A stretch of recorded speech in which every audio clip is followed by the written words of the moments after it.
네, 마태복음과 여호수아를 오늘은 잠깐 멈추고 신년 첫 예배이니까 나는 누구인가, 나는 어떻게 살 것인가에 대해서 우리 확인하는 시간을 가지려고 합니다. 여러분, 사람이 그 정체성을 상실하게 되면 이렇게 됩니다. 나는 누구? 여긴 어디? 예배의 자리에 앉았어도 그렇고 직장 가서도 그렇고 가정에 앉았어도 멍해집니다. 나는 누구? 여긴 어디? 이렇게 되는 것이죠. 여러분, 우리가 살면서 우리를 힘들게 하는 생각들이 있습니다. 우리를 힘들게 하는 생각들, 불안이죠. 불안. 이 불안은 또 어디서 오냐면 비교에서 옵니다. 비교.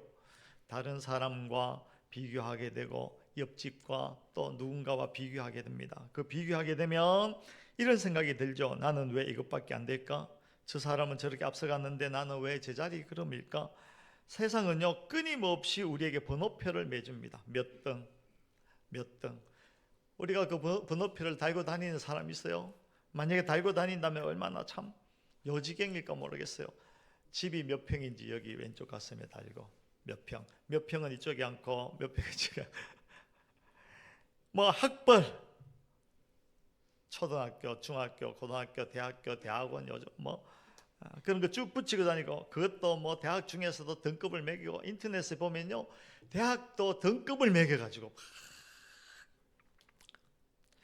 그리고 통장 잔고가 얼마 되는지 여기 딱 붙이고 다니고, 자녀의 성적, 우리 아들은 반에서 1등이다 이마에 딱 붙이고.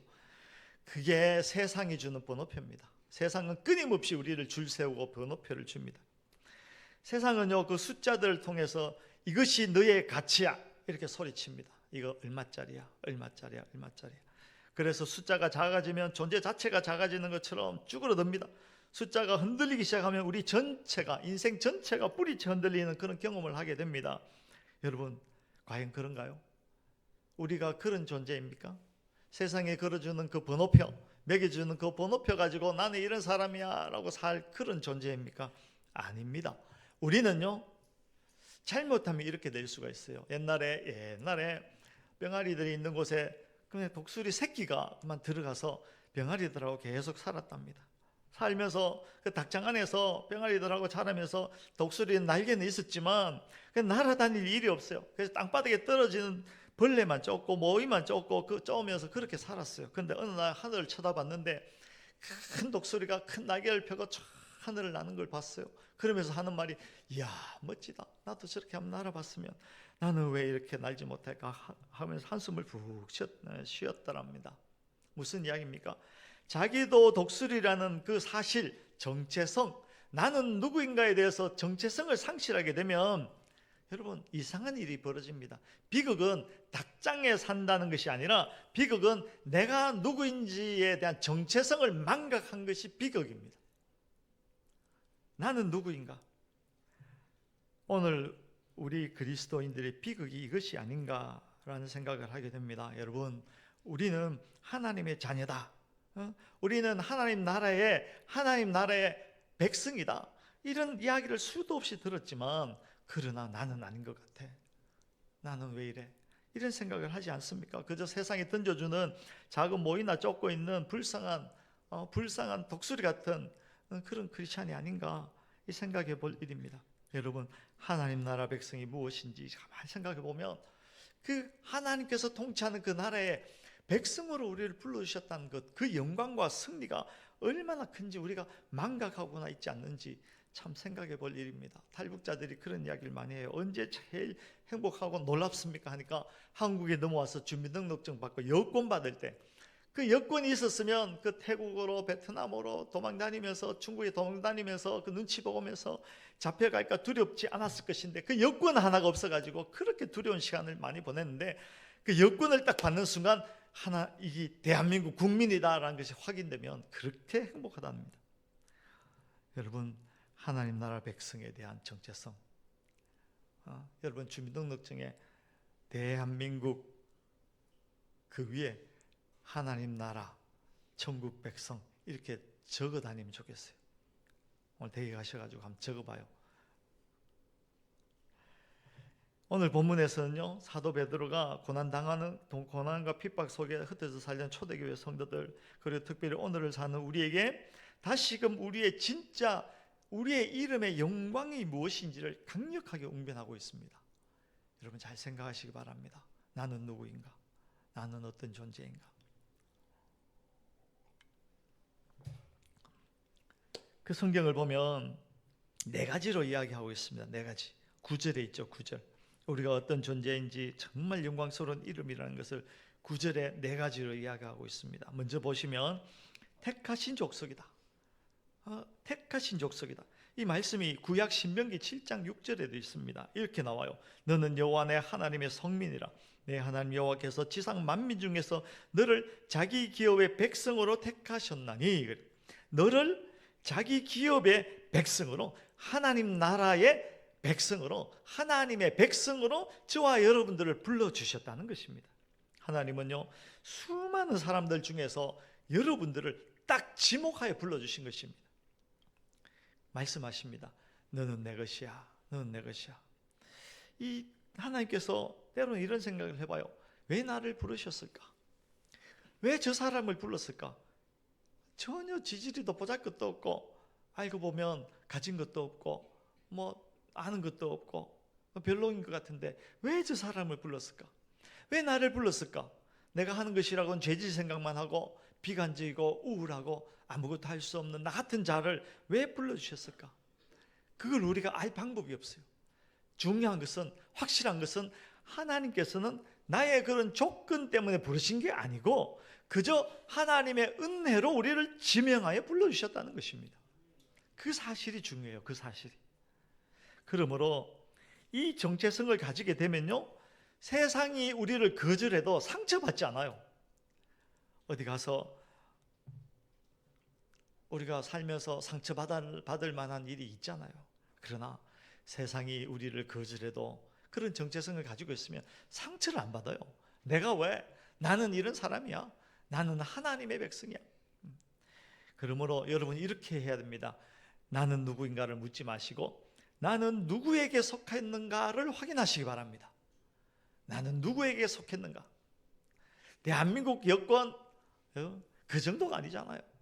나는 누구인가 고민하지 마시고 나는 누구에게 속했는가를 확인하시기 바랍니다. 그리고 두 번째가 있어요. 우리는 왕같은 제사장이다. 출애굽기 19장 6절에 이렇게 이야기합니다. 너희가 내게 대하여 제사장 나라가 되며 거룩한 백성이 되리라. 너희가 내게 대하여 제사장 나라가 되며 거룩한 백성이 되리라. 우리를 왕같은 제사장으로 불러주셨어요. 먼저는 제사장이 무엇입니까? 하나님께 직접 나가는 사람들이잖아요. 구약시대에는 아론과 그의 그 가족들, 자손들이 제사장이 되어서 하나님께 직접 나갔어요. 왜 나갔어요? 백성들의 그 기도를 가지고 제사장들이 하나님 앞에 나아갔던 것이죠. 그런데 신약이 된 오늘날은요, 누가 제사장입니까? 저와 여러분들이 제사장입니다. 예수 그리스도는 대제사장이시고 우리는 예수 이름을 믿는 사람들, 제사장들입니다. 이제 우리는 구약처럼 제사장을 통하여서 하나님께 나가지 않습니다. 우리는 신약이 되어서 예수 이름으로 말미암아 하나님의 은혜의 보좌 앞으로 직접 나갈 수 있는 권한을 가지게 된 것입니다. 저와 여러분들은 그런 사람입니다. 따라 하실까요? 나는 잘난 놈이다. 여러분, 저와 여러분들은 하나님께서 직접 불러주신 왕같은 제사장이에요. 제사장. 그리고 그냥 제사장이 아니라 왕의 권세를 주셨습니다. 여러분, 세상이 우리를 비난하고 조롱하고 세상이 우리를 평가하고 번호 매기고 그런 것에 여러분 주눅들지 마십시오. 세상은 뭐라고 하더라도 하나님은 그 왕의 직분, 특권을 세상이 아니라 저와 여러분들에게 주셨습니다. 우리는 그 왕의 특권을 가지고 이 세상이 알지 못하는 비밀을 가지고 이 세상이 어떻게 다스려져야 하는지를 선명하게 보여줄 수 있는 유일한 통로로서 부름을 받은 왕이라는 것입니다. 그러므로 세상이 세상의 잣대를 가지고 여러분들에게 이렇쿵 저렇쿵 이렇게 살아라 저렇게 살아라 이야기할 때 아니야, 이렇게 살아야 돼 라고 하는 삶의 길을 보여주실 수 있는 그런 왕으로 부름받은 그런 존재라는 것을 꼭 기억하시기 바랍니다. 나는 왕이다. 나는 왕이다. 그리고 우리는 거룩한 나라로 부름을 받았습니다. 거룩한 나라. 거룩은요, 사람들이 자꾸 이렇게 생각합니다. 아이고, 내가 뭘 거룩한가요? 그건요, 자기의 도덕 수준을 자꾸 봐서 그래요. 자기 자신의 도덕적 수준이 아닙니다. 여기 거룩은요, 도덕 수준이 아니라 구별을 이야기하는 것입니다. 구별. 우리는 이 세상 한복판에 살지만 어떤 구별을 가지고 있냐면 세상의 가치관, 돈과 성공과 쾌락이나 이런 것으로 같이 매겨지지 않는, 그러니까 세상 가치관으로 사는 그런 존재가 아니라 이 세상에 발을 딛고 있지만 하나님의 법, 사랑과 정의와 공의, 진리, 생명, 그러한 것들로 살아가는, 그러한 것들을 따르는 존재로 구별되었다는 것입니다. 구별된 존재라는 의미에서 우리는 거룩한 백성이다, 거룩한 하나님의 나라, 거룩한 백성이다, 그렇게 부르는 것입니다. 여러분, 대사관과 같은 것입니다. 대사관. 한국 대사관이 뭐 전 세계에 막 다 펴져 있습니다. 심지어는 쿠바에도 한국 대사관이 있어요. 쿠바는 북한의 혈맹입니다. 혈맹. 옛날에 쿠바가 힘들 때 김일성이 그 무기도 보내주고 막 그랬던 나라거든요. 혈맹입니다. 그런데 얼마 전에 한국하고 쿠바가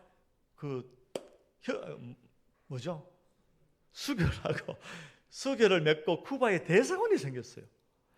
여러분, 한국 대사관에 들어가면요, 그 대사관은 한국의 주권이 미치는 한국 땅이 되는 것입니다. 그 대사관에 대사가 있고 직원이 몇 명 있는데 이렇게 쳐다보면서 야, 조그마한 집에 뭐 직원 몇 명 가지고 뭐 한국 별거 아니네, 절대로 그럴 수가 없어요. 한국 전체가 그 대사관을 밀고 있는 것이기 때문에 한국이 뒷배가 되는 것입니다. 그와 같은 것입니다. 우리는 이 땅을 살지만 이 땅에 사는 사람들과는 전혀 구별된 존재로서 사는 것입니다. 그 사실을 기억하시기 바랍니다. 세상과 똑같이 살면서 기독교인이라는 이름표만 달아서는 안 되는 것입니다. 우리는 이 땅을 살지만 하나님의 대사관으로서, 하나님의 대사로서 삶의 전혀 다른 원리를 가지고 사는 구별된 백성입니다. 여러분, 이 또한 여러분들의 수준하고는 관계가 없어요. 돈이 많고 지식이 많고 뭐 건강하고 뭐 또 도덕 수준이 높고 이것과는 전혀 상관이 없는 이야기입니다.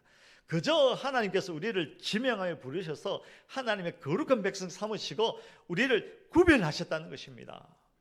누가 뭐라고 하더라도 나는 이런 자야. 다시 한 번 더 따라 하실까요? 이번엔 잘 따라 하세요. 나는 잘난 놈이야. 분명한 자의식을 가지고 있어요.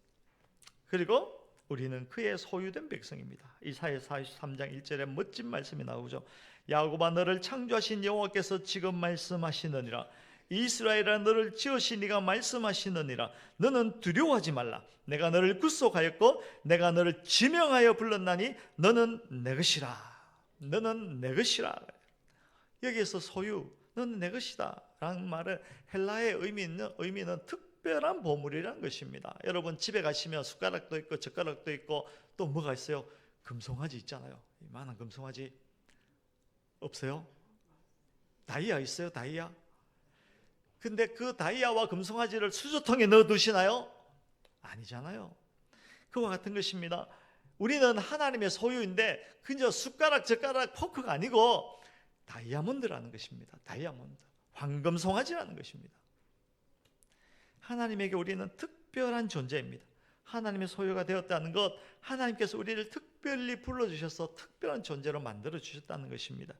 여러분, 정말 중요한 것은요, 주인이 누구냐에 따라서 그 물건의 가치가 매겨져요. 여러분, 옛날에 그런 적이 있어요. 우리나라 삼성의 회장 있잖아요. 이모 씨가 어디 가는데 한국 차를 끌고 현대차를 직접 운전해서 갔어요. 평소에는 현대차 별것도 아니고 그 차 별론가 싶었는데 그 안에서 이모 씨가 운전하고 딱 내리니까 그 차가 갑자기 좋아 보이는 거예요. 이야, 이런 차가 다 있냐. 여러분, 기억하시기 바랍니다. 나는 누구인가 보다 더 먼저 중요한 것은 나는 누구의 것인가, 나는 누구에게 속해 있는가, 이것이 저와 여러분들의 정체성을 분명히 해주는 것입니다. 여러분들은 거룩한 하나님의 구별된 존재, 백성입니다. 자, 그럼 이까지 말씀드리면 먼저는 과연 이라고 생각하시는 분은 오늘부터 말씀을 묵상하고 기도하시기 바랍니다. 그걸 통해서 성경에서 이야기하는 나의 정체성이 무엇인지를 확인하는 시간을 가지시기 바랍니다. 먼저는 지적인 동의와 의지적인 결단을 통해서 하나님께서 그렇게 말씀하시니 나는 그런 존재야 라고 확신하시고, 그 다음에 그 과정 속에서 성령께서 감동하시면 여러분들 가슴 속에 하나님 나라 백성됨에 대한 말할 수 없는 감격과 기쁨이 솟아날 것입니다. 그렇게 될 때까지 말씀 보고 묵상하시기 바랍니다. 그 전에 의지적으로 동의하시고, 여러분들은 아니라 그래도 하나님께서 맞다고 하시잖아요. 그리고 그것이 되어지고 나면 우리는 자연스럽게 이렇게 됩니다. 그럼 나는 어떻게 살 것인가? 그럼 나는 무엇을 위해서 어떤 방식으로 살 것인가를 고민하기 시작합니다. 여러분, 지금까지는 무엇을 어떻게 고민하고 사셨는지 모르겠지만, 무엇을 위해서 살아야 되겠다라고 생각하셨는지 모르겠지만, 이제는 나를 불러주신 하나님, 그 하나님 나라, 그 하나님의 거룩한 존재된 나답게 사는 것에 초점을 맞추시기 바랍니다. 정체성이 분명해지면 그 정체성에 맞는 삶의 방식이 분명해져야 되는 것입니다. 한국 여권을 받았다고 하면 한국 사람답게 살아야 되는 것이죠. 세금, 납세, 국방, 의무를 가지고 살아야 됩니다. 그 책임을 지면서 살아야 되는 그 책임이 동시에 주어지는 것이거든요. 성경은 이렇게 살라고 합니다. 9절 하반절을 보면 우리를 그렇게 불러주신 이유가 나옵니다. 무엇이냐면 우리를 구원하신 목적대로 살라는 것이죠. 이는 너희를 어두운 데서 불러내어 그의 기이한 빛에 들어가게 하신 이에 아름다운 덕을 선포하게 하려 하심이라.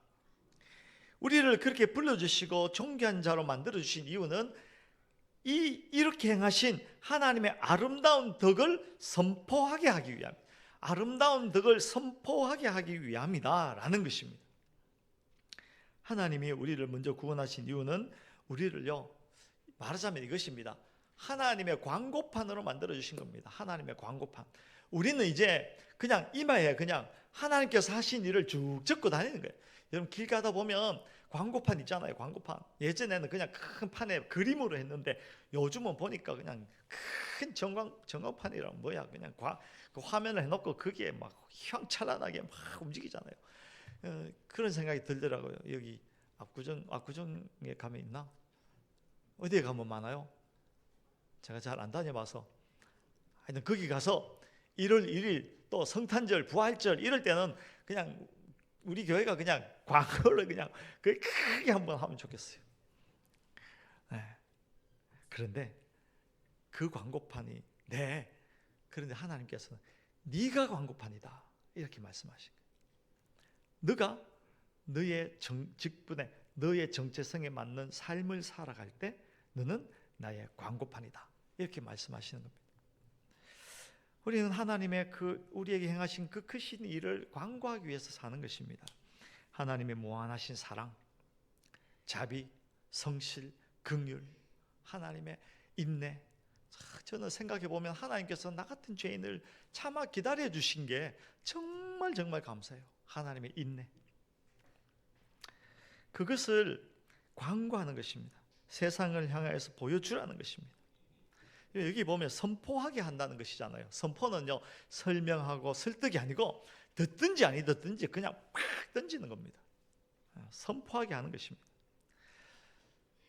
우리가 그렇게 사는 것은 정체성을 확인하는 자는 그것이 얼마나 나에게 큰 사랑으로 왔는가를 알기 때문에 그 사랑에 대한 반응으로서 그렇게 사는 것입니다. 10절을 보면 너희가 전에는 백성이 아니더니 이제는 하나님 백성이요 전에는 긍휼을 얻지 못하였더니 이제는 긍휼을 얻은 자니라. 그 예전에는 그 긍휼이 무엇인지 몰랐어요. 우리가 예배에 왔다 갔다 하지만 이 긍휼을 알아가기까지는 시간이 좀 걸려요. 근데 어느 순간 하나님의 긍휼, 그 사랑이 나를 주목하고 나를 향하여 있다는 것을 발견하는 순간 우리가 뒤집어지죠. 그 사랑이 나를 확 움직이게 합니다. 그 긍휼이 나를 움직이게 합니다.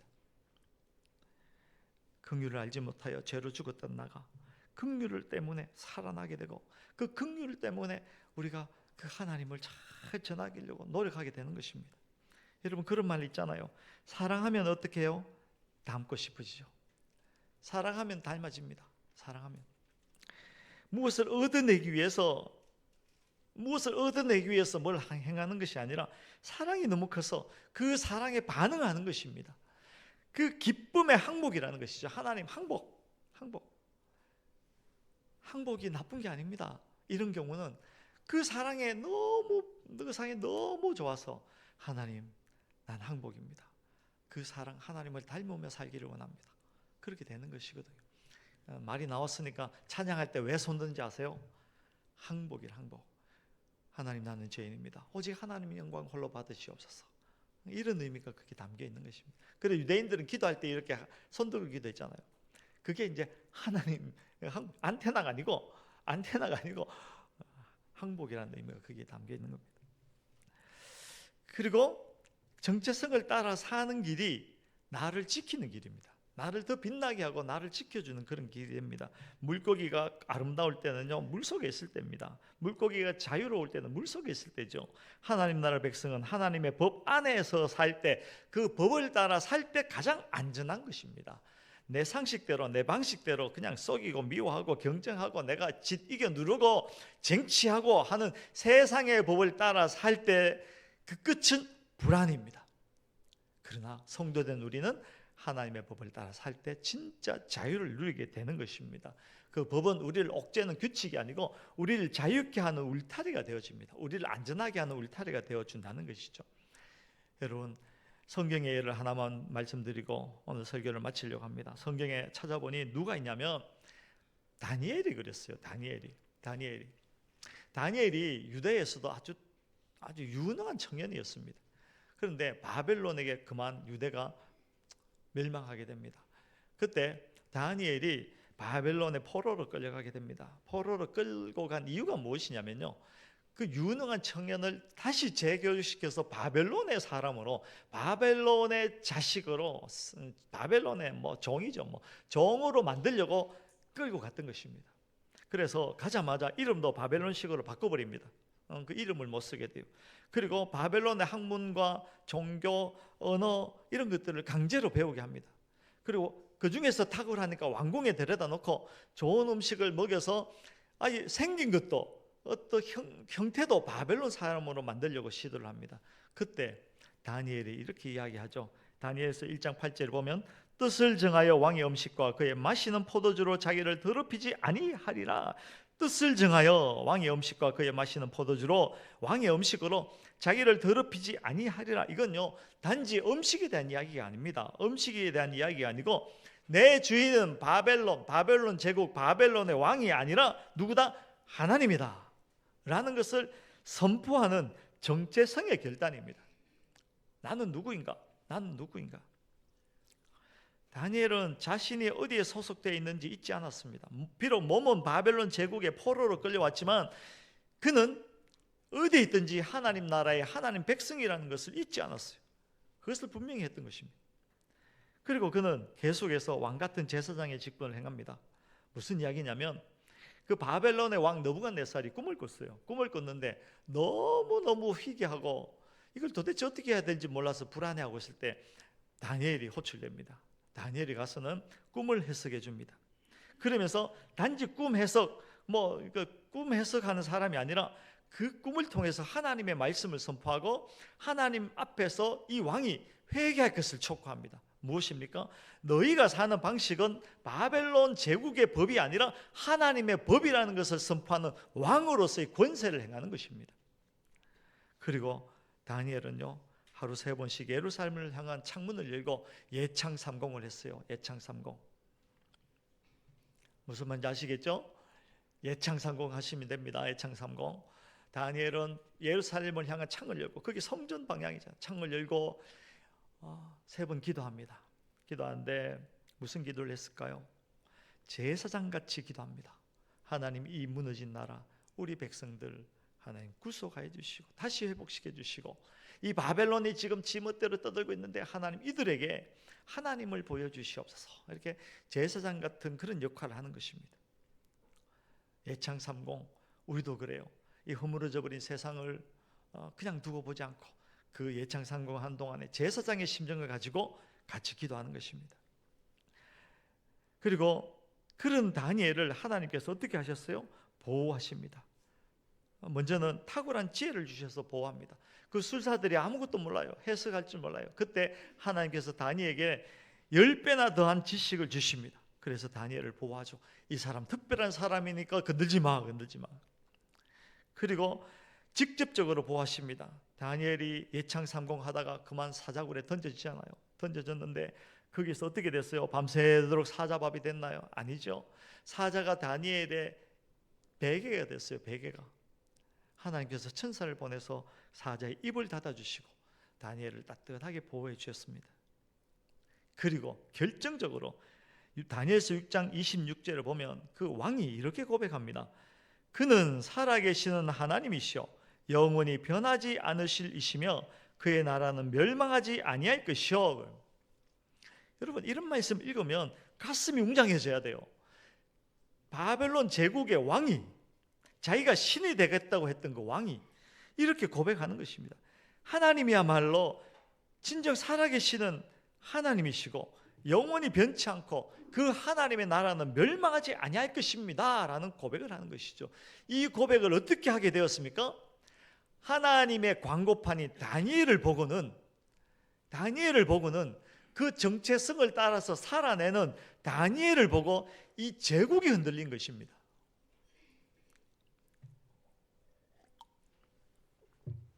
다니엘의 삶을 통해서 하나님의 아름다운 덕이 온 제국에 선포된 것입니다. 다니엘이 그의 정체성을 따라서 사는 것이 결코 쉽지 않았습니다. 여러분, 성도로 사는 것, 직분 감당하는 것, 누워서 떡 먹기 절대로 그렇지 않습니다. 힘들고 어렵고 외롭고 쓸쓸한 길이 또 불면의 밤이 많을 것입니다. 그러나 그 길을, 그 정체성을 따라서 꿋꿋하게 지켜나가면 하나님께서 결국은 이기게 하실 줄로 믿습니다. 영광을, 승리를 경험하게 될 줄로 믿습니다. 저와 여러분들을 통해서 하나님의 아름다운 덕이 온 땅에 선포되어질 줄로 믿습니다. 아멘. 그러므로 몇 가지만 좀 말씀드리면, 빠르게 말씀드리죠. 그런 것이 분명해지면요, 더 이상 비교하실 필요 없어요. 비교로부터 해방되시기 바랍니다. 그리고 삶의 목적이 선명한 자로서 의미 있고 가치 있는 삶을 사실 수가 있습니다. 그리고 하나님의 보호와 공급을 경험하면서 살게 될 줄로 믿습니다. 저와 여러분들은 그런 멋진 삶을 사시기를 오늘부터 작정하시고 멋지게 살 수 있기를 주의 이름으로 축원합니다.